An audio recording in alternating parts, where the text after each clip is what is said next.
Hi, class and professor.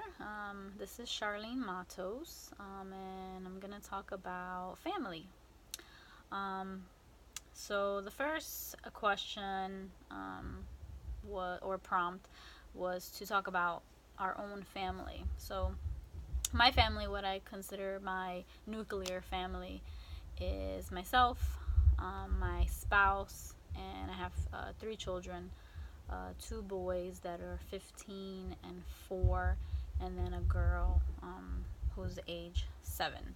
So though that's my nuclear family, that's who, basically we live in the same household.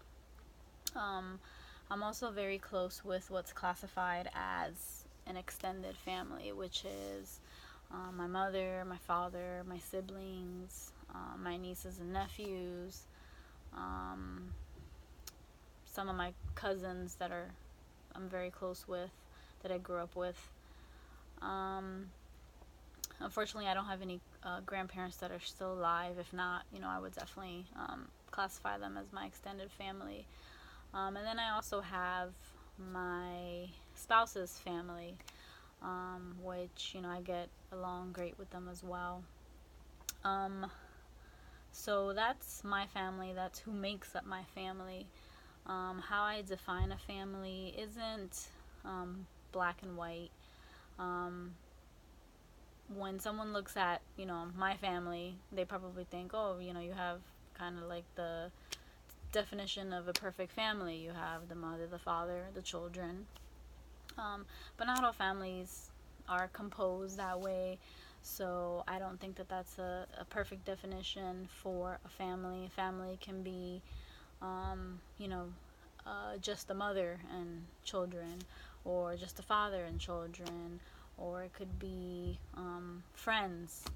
There are a lot of people that don't get along with their biological family, so they have formed close bonds and relationships with just friends, co-workers, people that they've met, along the way, and that's who they consider family. So to me, family is whoever is there for you when you need somebody to vent to, just anything. So that's kind of how I look at family. I'm blessed to have the family that I do have, my children, my spouse, and also my extended family, which again is my parents and my siblings and my nieces and nephews and so forth. How has the definition of what makes a family changed over the last 50 years? So I think way back when the family structure was definitely different than how it is now. Somewhat. I would say a lot of, back then, most of the moms stayed home to raise children, and the dads were the ones who worked, came home, and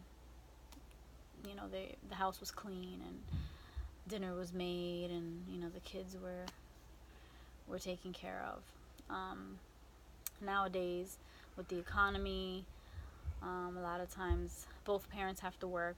I mean, I work, my spouse works, so we both have to work, and um, there's also different types of families. So you have same-sex couples that make up a family, and so things are definitely a little bit different than they were back then. um, Regarding the article about birth rates and their decline, I think that also has a lot to do with the economy, um, being that both parents have to work to kind of sustain a household. People are waiting to have children, or they're just not having children at all, because daycare is so expensive, and a lot of times you work and you end up, your whole paycheck ends up going to the daycare. So it's kind of like, what's the point of working? Another thing that I thought about is just kind of the world we live in.